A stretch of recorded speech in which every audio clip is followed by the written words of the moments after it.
the siege of Gaza, cutting off all supplies of fuel. The last electricity plant, that's gone. There is no electricity, there is no running water, there is no food going in, there are no other fuel supplies going in. Borders closed at Egypt as well.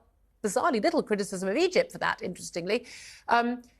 Is that, and while raining down missiles on buildings which they know are going to kill civilians, we know hundreds and hundreds of civilians have already died, many of them children, is that a reasonable, proportionate and moral response by Israel? There is some deep perversion in Britain whenever Israel is involved in a conflict, and it is the word you just used, proportionate, proportionality.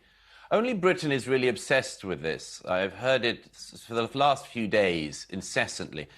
Proportionality in conflict rarely exists.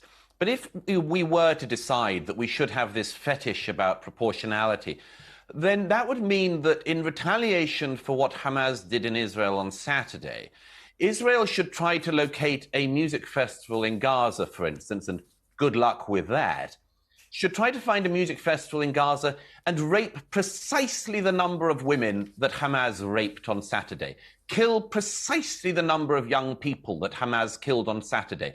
They should find a town of exactly the same size as a town like Sderot, where I've been many times myself, and make sure they go to door and kill precisely the correct number of babies that Hamas killed in Sderot on Saturday, and shoot in the head precisely the same number of old age pensioners as were shot in Sderot on Saturday, just to choose one town.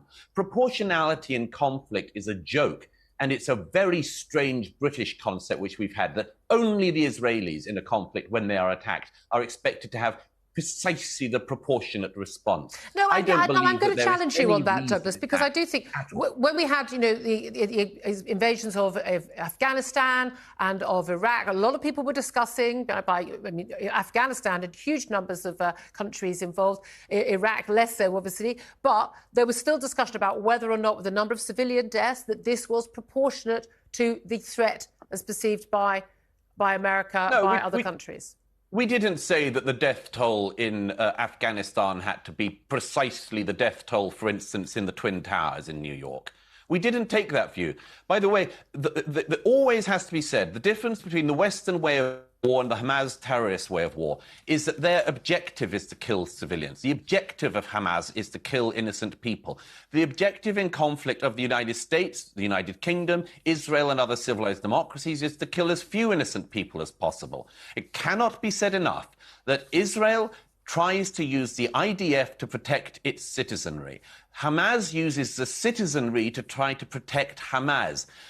Israel precisely uses precision-guided missiles in order to try to limit civilian casualties. But I have no doubt that after the atrocities of the last week, the appetite of the Israeli public and military and politicians to continue this precision game will, of course, change.